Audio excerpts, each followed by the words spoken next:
guys, welcome to Beyond Bricks. I am Kevin Stewart, and guys, today is special for me. It's actually extra special for me because I am joined today by Molly May. It's Molly Winget, but I call her Molly May. It's just my endearing term for her. I prefer it that way. It's a good name. So she's actually in my phone as Molly May. So Molly Winget's here in the studio with me today. And Molly, I have had the joy over the last now year and a half of getting to know Molly and working with Molly every single day. So she's actually someone that gets to see me at my best, my worst, my average, my mediocre, and every single thing in between. So this conversation should be pretty fun. It could get a little odd at times. I'm hoping that there's going to be a lot of laughter because that's generally the way our life works. But guys, I'm super excited to introduce to you someone that matters a ton to me, is a huge part of my life and a huge part of our company, Miss Molly May. Hi, thanks for having me. Absolutely. So Molly, let's start here. I first want to talk about when we met. Because we met in a really, really weird way. And on this show, we've talked a ton about trusting your gut and following your gut and just opening up and being around the world and what the world brings to you. And I know that you believe in that. I know you believe in all of these things and kind of calling things into your life. So tell me, because I'm not sure I've ever asked you the full perspective from your side of what was a bar. Yeah. How we met. So I was at a lull in my career. I got laid off doing logistics in the auto industry over the pandemic, and I didn't really want to go back to it. I was thinking of what else I could do. I wanted to spend more time with my kids, so a bartending job fell into my lap. Mm-hmm. It worked great for my single mom schedule, and I worked there for 3 years. Met a ton of people, had a lot of fun, and then it kind of snowballed into me working private events occasionally, and that's where I met you. Mm-hmm. I will never forget. So that we're at was it a birthday party? It was housewarming party. Housewarming Christmas party. We were at a housewarming Christmas. I think it was her birthday too, actually. Could have been. I think there was multiple things being celebrated. There was lots of celebration, and I'm going to this housewarming party. And, hanging out, we're having drinks, everyone's having a goofball time. And, shocker, I was, hey guys, where's the bar? It's out that way. Go out, you're out there. There was another guy with you. I don't remember who that was. It was just another one of my bartending partners for personal some events. Dude. Yeah. Some dude. So he's out there. And after a while, I think it was actually Chris Ramaya, a buddy of mine, Chris, and then Linus as well, the host, both came up to me and said, hey, you should talk to the gal over there. She's considering getting into real estate. And I wasn't necessarily looking for a new salesperson, but I knew that I needed to develop one and I needed to have somebody else come into our company. And so I was like, all right, well, let's go have a conversation. And we went over, we talked like briefly, but you were in full Molly mode. I was hyping up the party. She was hyping up the party. For those who don't know, Molly is 100% the life of the party. She has an incredible ability to hype people up, get people super excited. So you were in full hype mode, right? I like to have fun. It's my You favorite. like to have fun. Shocker. That works really well for us. That right? We like to have fun. And you're having a great time. I'm watching you engage with everybody, and I'm like, well, she's doing something right already. She doesn't even know it. But we had the quick real estate conversation. I think did we even exchange numbers at that point? We may have. May have. It's been a while. But I think we exchanged numbers at that point. But then the part of the night came where one of my knucklehead friends, they had a keg, and everybody had kind of left. Like, people are kind of dissipating. And one of my crazy friends goes, guys, when's the last time you did a keg stand? And every one of us just starts laughing. And we're like, dude, I couldn't tell you the last time I did a keg stand. And you said, you guys want to do one? And we were like, well, you get a bunch of guys and we're all like, well, yeah, we'll do a keg stand. There's a pretty girl present. And everyone's like, well, yeah, a good keg stand. And you're like, all right, I'm first. And without hesitation, you jump up and smash a keg stand. Yeah. I was hyping the party. Hyping the party. Every single one of us turns and looks at each other and we're like, oh, crap. Now you had to. Now we have to do it because otherwise we look like complete idiots. And so we did. Our first time we met, we did keg stands together. Yep.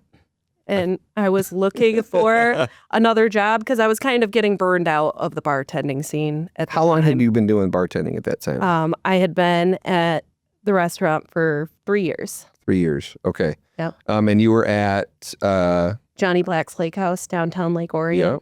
Yep. Where you are still to this day a celebrity. I still work shifts occasionally there. I can't let it go completely. I love it. It's fun. So after that, like I've got a little bit of a, I kind of want to get to know somebody before I bring them into our company, right? I've gotten very careful, and you've heard on the show, and you've heard me say forever now, I'm just very particular now. I've got a very strict set of standards, certain type of person I'm looking for. And so I want to observe someone in an atmosphere more. So I came and stalked you at the bar. Yeah. And I don't know if you remember necessarily this piece, but after the first day I went in there, I called Adriana. I'm not sure if she'll even remember this. And I said, I think I found our next salesperson. Because I walked in there and I sat at the end of the bar. I think I had some sheets of paper, maybe even my computer with me. And I just observed. And I watched every single person walk into that bar. It was a Friday, I believe, like around lunchtime. And every single person that walked in said hi to you. You knew them. You knew their name. I could tell everybody that walked in that bar was there to see you. They were there because they wanted to spend time with you. And half of them wouldn't leave. Some would come in and come out. But for like 3 or 4 hours, I sat at the end of that bar and watched the same thing and the same interaction over and over and over. And I immediately could tell this girl cares about people and she's really, really good with people. Yeah. And it felt good for me too. And that's why I stuck with it for so long, because I made genuine connections there. I love people. Mm-hmm. I like connecting with people. I love having a lot of friends. I like hanging out with different people all the time. And that's something that I got in that bar atmosphere. And now that's something that I get in real estate. Mm-hmm.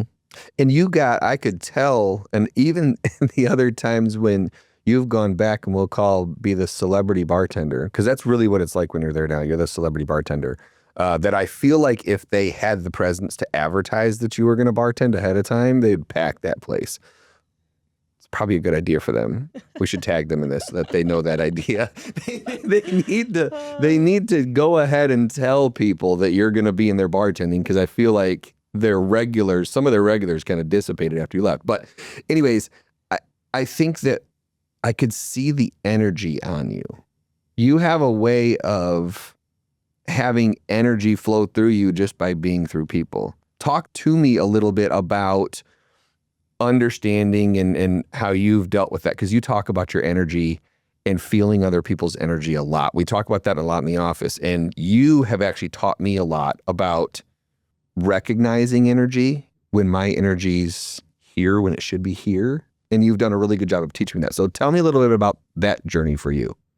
So I've never been a super religious person. I grew up Jehovah's Witness, but it wasn't for me. As I got older, I got away from it. And I just believe in the powers of the universe, how your energy affects other people.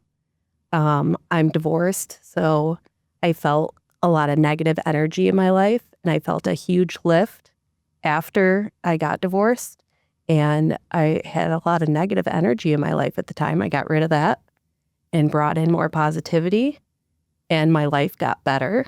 And I felt it. I believe my gut. I follow my gut. I believe that the universe connects you to the people that are meant to be in your life. And there was a strong connection to you at a time when I needed help finding out where I was going to go. And my life has just gotten better and better following the signs of the universe. We've said that so many times, and it's pointed. We've had so many times over the last year where I think life has shown us that we were supposed to find each other, that we were supposed to work together, and we were supposed to live our lives together. I do believe that both of us have seen that multiple times because of the way in which we support each other every single day. Yeah, we hype each other up daily. I don't think anybody that's listening realizes how similar we are. You are so close to the female equivalent of me. What were we doing on the way here? Were we dancing in the car? 100% dancing in the car, hype style. It's amazing how many songs that I think I'm the only person that knows it. And then it comes on and you're rapping the entire song. Are you talking about Kanye West? Yes, we're 100%. out playing right now. We're out playing. We're listening on the way here. And I'm like, I think I'm the only person in the world that knows this. And the first time it came on in the car, I think me and you were heading out somewhere and it came on and you knew everything. I was like, no way does she know this It's song. like one of those low-key bops that not everybody knows about. It's so fun. But we have this way when we get together of time flies. We have a crazy amount of fun, but we're able to get a lot of stuff done. Yeah.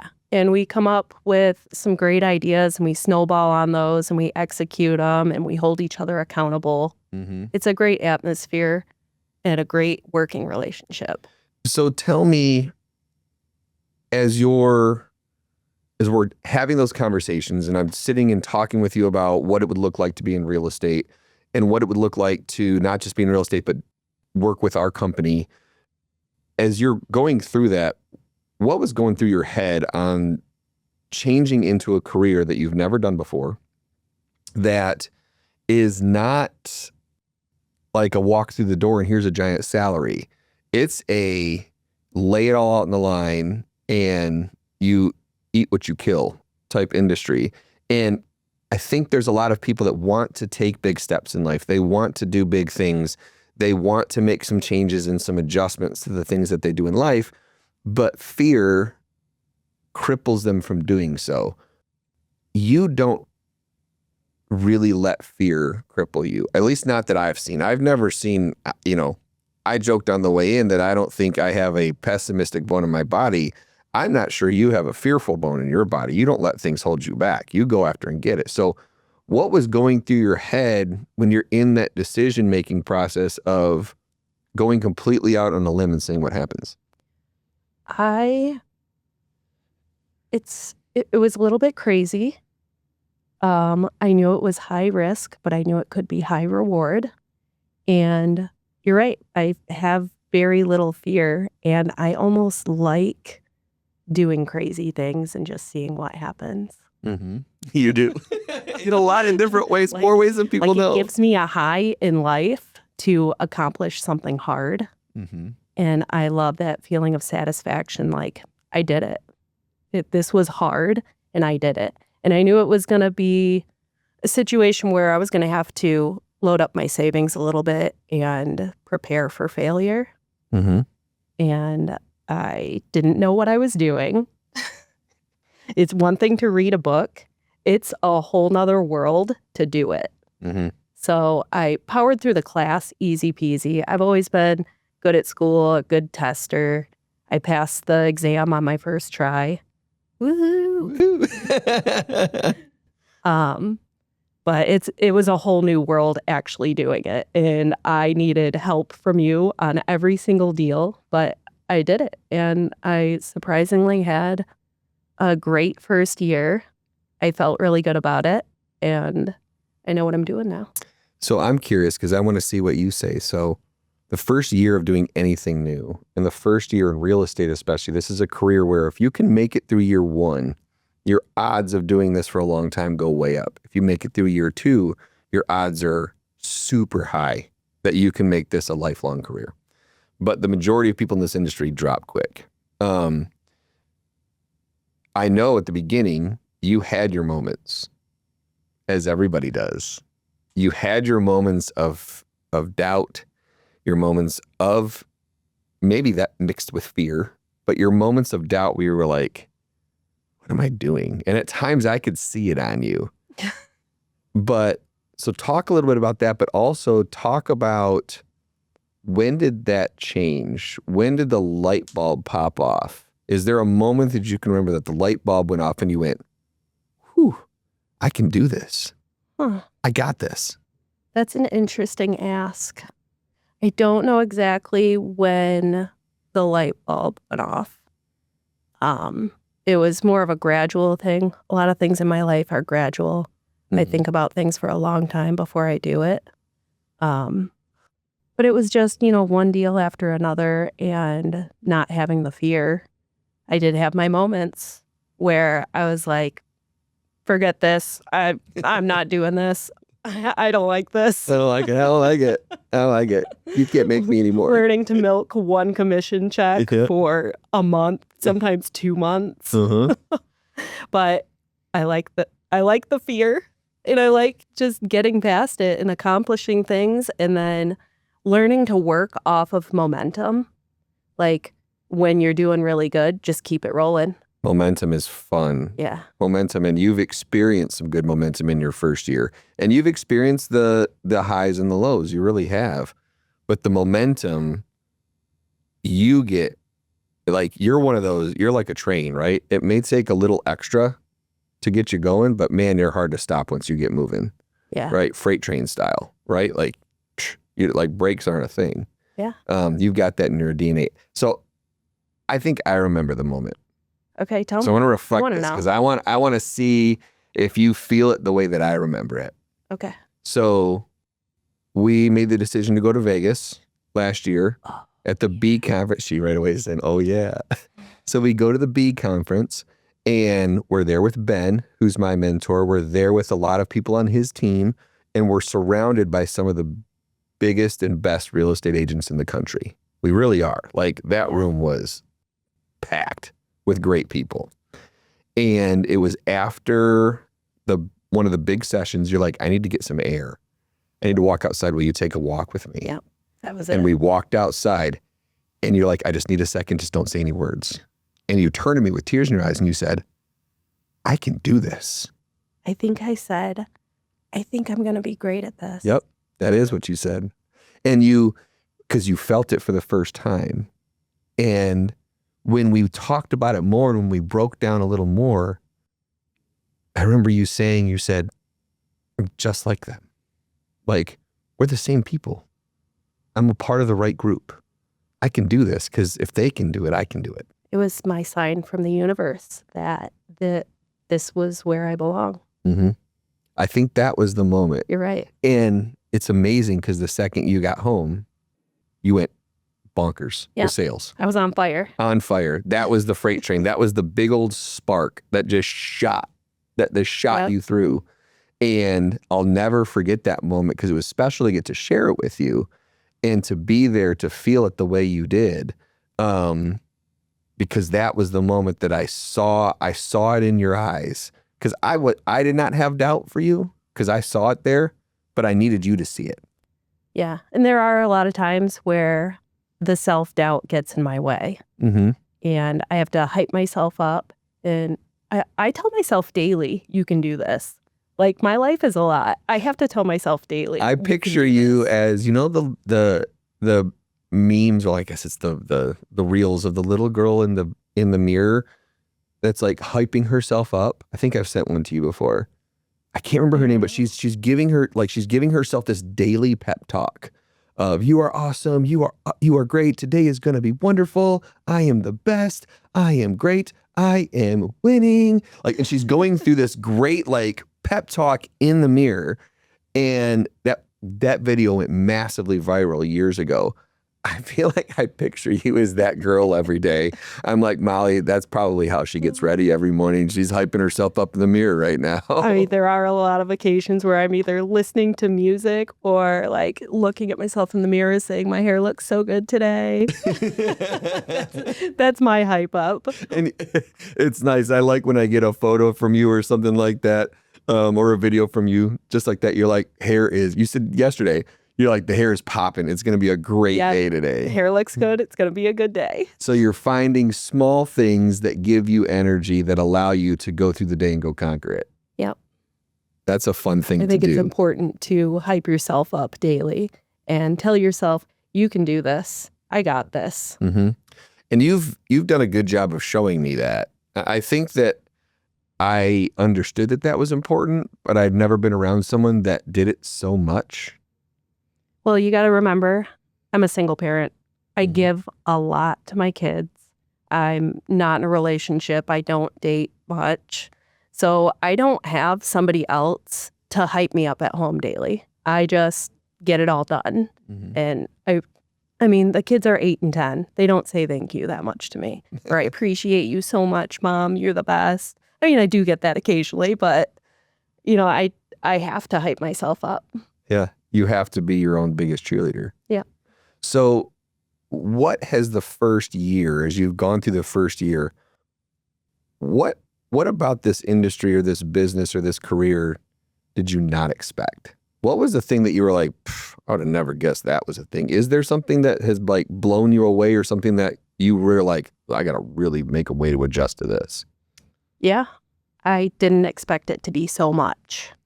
You hear people glamorizing realtors like for having an easy job. It's not easy. I work on demand all hours of the day, put in offers at 9:30 at night. It is very demanding, and it takes a lot of work. You have to make a lot of calls. You have to stay on point every day. Don't let your personal life get in the way. And it's a lot. It's a lot more than I expected it to be. I think it's a lot more than most people expect. And you're right, because the world does kind of glamorize it as easy money. Yeah. And I've said for years that this industry is the easiest low-paying job on the planet, or it's the hardest high-paying job. It really is difficult to do really, really well in this industry because you have to give a lot to do it. Yeah. And it's a lot of yourself. People don't realize that. They're like, oh, well, Kevin, you never work. I'm like, no, I just work different than you. Yeah. We're working all the time. Like every person we talk to, relationships are a key part of our business. It's how many referrals do we get? That's the majority of our sales, our referrals. So it's all about who you know. Every connection can be your next sale, but you also have to find a balance of not abusing that and not using all your friends for sales. Yeah, that's a good one. I've always had that. That's been one of my fears my whole career. My whole career is knowing that the best way for our company to achieve success and to find business and find the kind of business we want is through the 50 to 75 people I know the best.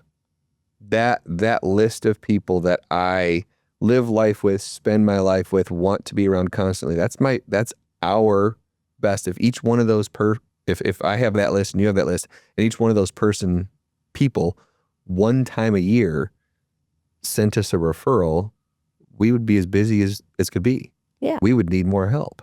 Right. And so when we think of it in that way, but I've always had the fear of, I don't want my friends to feel as though they're quantified for business. Yeah, you have to find a good balance in that relationship to make them understand that you appreciate their relationship. You appreciate your friendship with them, but you want to help them out. You need them to help you out. And I want my friends to see me as more than that, right? And that's one of the fun parts about doing this show is that I think that a lot of people around me are starting to see that, there's a lot more depth to me than just real estate, right? And there's more depth to us than just selling houses. And there's more depth to this company than just selling houses. And it's helping me learn how to talk more about why we do what we do and the importance of why we do what we do. And yes, is the mainstay for us selling houses? Of course. Without sales, we don't make money. Without money, we can't feed our families. I mean, all of those things are very, very important. But the relationships that we build, grow, and develop through this industry, that's what gives me energy. And being able to meet more and grow more and learn more from others is super important. But it's scary at times because you don't want your friends to look at you and go, you just want another deal. Yeah. You have to adapt this industry as a lifestyle, and you genuinely have to make it your life. And you just integrate your job as part of your life, and it comes more natural. I don't know at what point I made that transition, but I feel like that was fairly recently, to where I just got more natural at doing it. And maybe it came with experience, but I love it. I think it's as you transitioned into year 2, Okay. you started to really come into your own from a confidence level of that. And also, and I guess that's my next question is, talk to us a little bit about balance. Because I think the hardest part about this industry, and for anyone who's out there who's listening, I think I have a lot to balance. I don't. In comparison to you, I really don't. I mean, I have an amazing wife at home that without, I would be toast, completely toast. She helps me balance that.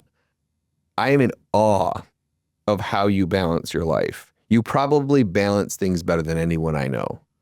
You really do. Thank I don't you. think I tell you that enough, but you balance life really well and you find a way to just get it done. So talk about balance. Honestly, I'm swanning daily. I'm paddling my feet like crazy, but I'm cool, calm, and collected on the front, you know? One of my favorite analogies that you use is you're like, I'm going to be a swan today. And I'd say it's a swan kind I'm going of to throw you another analogy. Some days there's a cow in my kitchen. Oh, the cow in the kitchen. The cow in the kitchen is the greatest. Okay, so for anyone out there who's watching, there is, I don't even know his name. We could probably find it. We'll find it later and we're gonna, tag Bruce. it. Bruce the cow. Bruce the cow. There is a guy out there that has Bruce the cow, and there's a video of this cow in the kitchen just creating complete chaos. Wreaking havoc and nonsense, and just he's trying to make this. And I think my favorite part is his reactions to everything. He's just cool. He just keeps cooking his recipe. The cow is tearing up the flour, and he just takes the flour away, continues making his recipe. Getting into everything. The cow gets in the bowl. The kitchen is a pigsty, but he just keeps moving along. So why does the cow in the kitchen analogy mean something to you?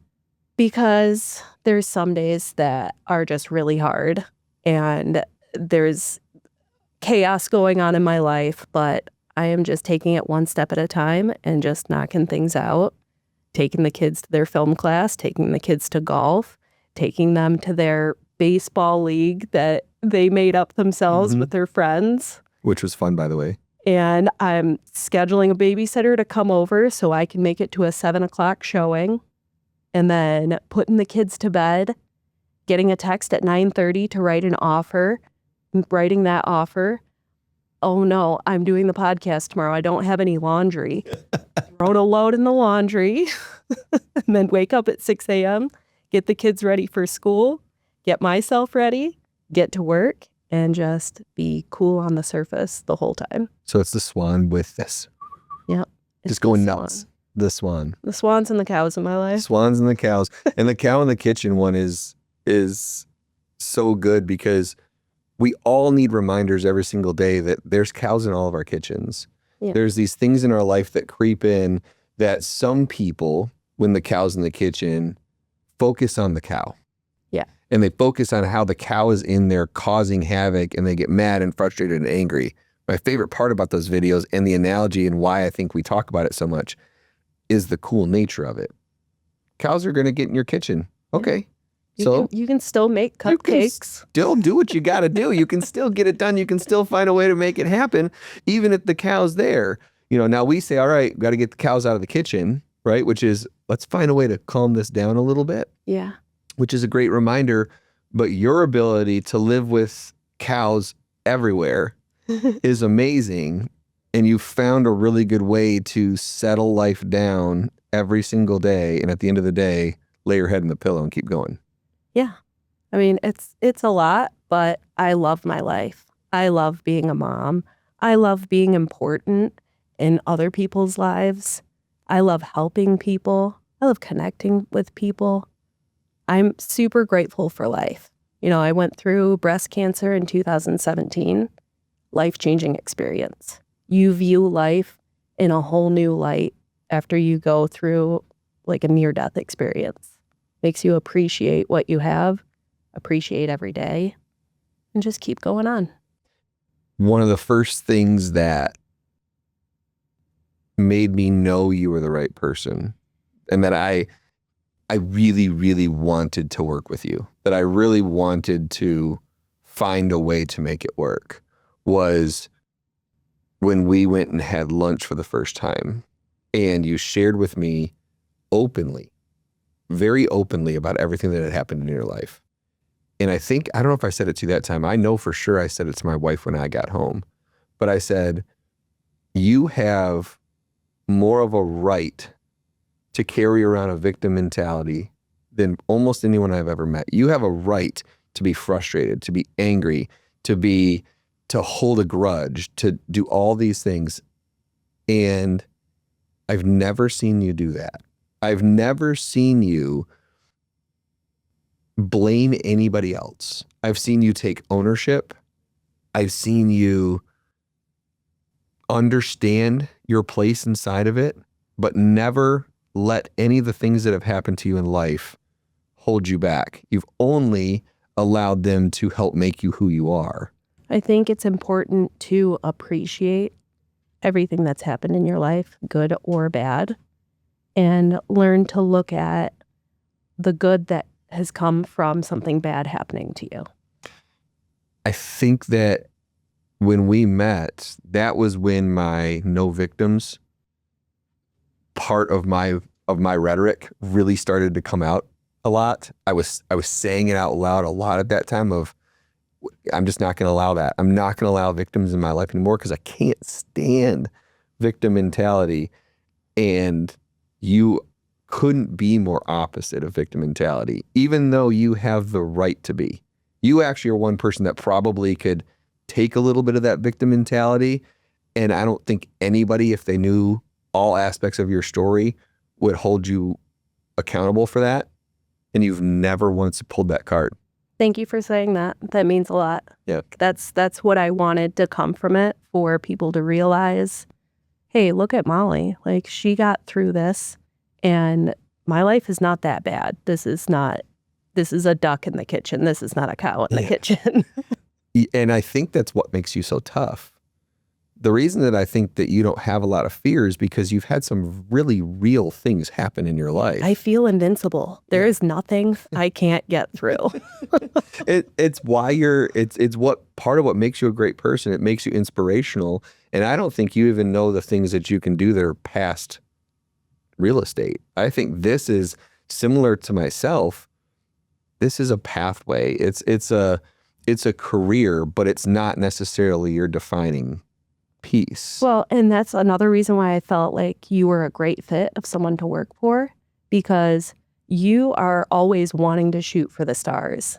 I always want to shoot for the stars. Like, let's see how far we can take this. Let's see how far we can go. Let's see how crazy we can get. Yeah. And where could we go 5, 10, 15 years from now? And what does that look like? And what kind of impact are we having on the world? And we work off of each other's energy daily with that. Every single day. I am constantly held up on days when I'm rough. I've had you literally be like, you need to check your energy. It's off right now. Like, you need to go take a walk. Yep. You'll get right in the middle of it with me and be like, did something wrong with you today. Like, you didn't. And when we have that relationship where I believe you fully trust me and I fully trust you, we have a really, really good trust factor that allows us to say positive things to each other and not feel embarrassed to say that. We both compliment each other a lot. Yeah. I think we recognize when each other needs a compliment, when each other needs a hype up. Yep. You know, everybody makes friends where they work, or you want it to be a comfortable atmosphere where you're working. So you guys usually end up hanging out together with people from work, and you fake it for a little bit, but we genuinely like each other. Like, we like hanging out. I mean, the amount of times where, I'll go on a trip, or it'll be a longer weekend. Like, let's say you're not in on Friday or I'm not in on a Monday, and we go like 4 or 5 days and see each other. We're like, how have you been? Yeah, What's happened the last 4 days? We can't wait to catch up, and I can't wait to hear about all the Mollyisms of the weekend and all the great things that happened to you. And I think it's the same thing. You're asking me about the family and the kids and the golf and the this, and we genuinely care about living our lives with each other and being there to support each other every single day, hold each other accountable, make each other better, and hype squad each other when we have to. Yeah, I mean, think about it. When you work with people, you see those people more often than you see your own family. You need to get along with them. You need to like them a little bit. It makes it even better when you get along great with them and you genuinely like them and you genuinely miss them. Well, and it's not just that. Like our families hang out, right? Our kids hang out. You know, your boys invite my son to things. You went and did your nails with Sarah and Lily yesterday. I loved getting those pictures. And, you know, you spend a lot of time with Sarah. You guys have become good friends. Our families are living life together. And that makes it extra special for me as well, because that's what I want. That's the have it all belief. And I'm truly someone that believes that you can have it all. You know, if you can find ways to balance and you can find ways to keep that balance in check, you can have a great career, you can have great friends, you can have a great family, you can have great relationships, you can still make a lot of money and provide for everybody around you at a super high level. You can do all those things. You don't have to pick and choose. Yeah. And set goals, set guidelines, and accomplish those. What was my big goal of last year? Remember? Do you remember what my big goal was? Of last year. What did I want to do with my kids? Oh, you wanted to take them on a big trip. The trip adjusted, but you did it. Yeah, you wanted to take them on a big, I think it was even when we were discussing a memorable, you wanted to create a core memory. Well, I said specifically, I wanted to take them to Disney. And I took them to Disney. It was awesome. The memories and the videos Absolutely magical. Unbelievable. I'm not a crier, and I cried at Disney. It was so beautiful, like a kid's first experience at Disney, and when it's your kid and you feel the love all around, it was amazing. But that was my big goal of last year, and I wanted to accomplish that, and it's hyping me up. It's giving me more motivation to do it again or do it bigger. Well, and to understand that it gives you, again, goes back to the why, the episode I shot last week of that I think released today or last week about understanding your why and creating that. That's the big why. Your why has always been your kids. They're my number one. 100%. And we'll end up doing probably a whole nother episode discussing whys. Oh, that would be a crier. Because your why is strong. So I won't make you cry right now. But thank you. You know, but your why with your children, they are your key motivating factor. Because I know you would do anything for those kids. And I think that you've seen that I'll do what I have to do for those kids too. Yeah. I mean, those boys are awesome. They're special. They're super important. And getting the chance to help be an influence in their life holds me accountable too. It makes me want to be better because I want to be good for them as well. Not just my kids, but I want to be good for other people's children. That's an important factor that I've really started to feel just within the last year. And I think a lot of that is a testament to getting to know you and the kids, which is fun. Yeah, I'm their number one. I'm their role model. I have to set a good example. There's a lot of pressure on me, but it feels good when I accomplish it and I give them something cool, like a trip to Disney. It's so fun. Well, thanks for coming on today. I'm confident that this is going to be a regular thing. I believe we're going to make this a regular thing for you to come onto the show. We'll come on with all sorts of fun, different ideas and plans, talk about a why. We'll probably have a cry episode.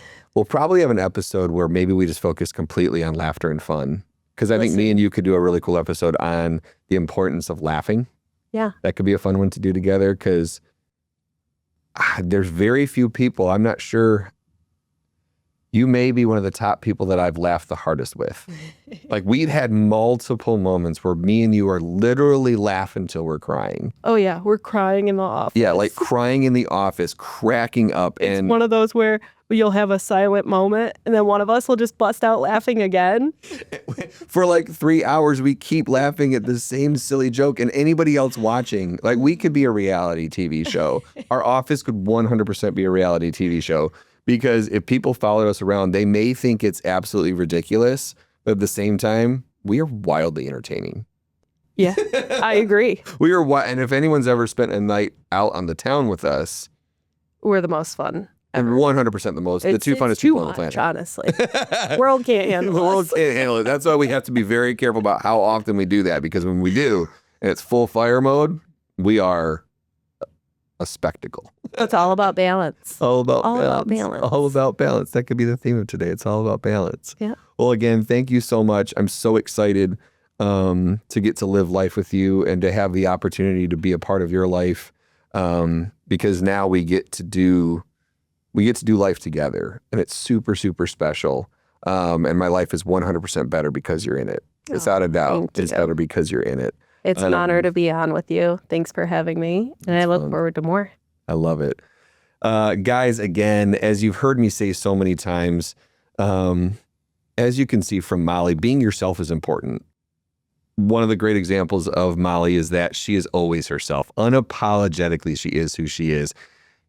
Every single person watching this today has amazing things that are inside of them, amazing things that you have inside of your DNA that are a part of who you are.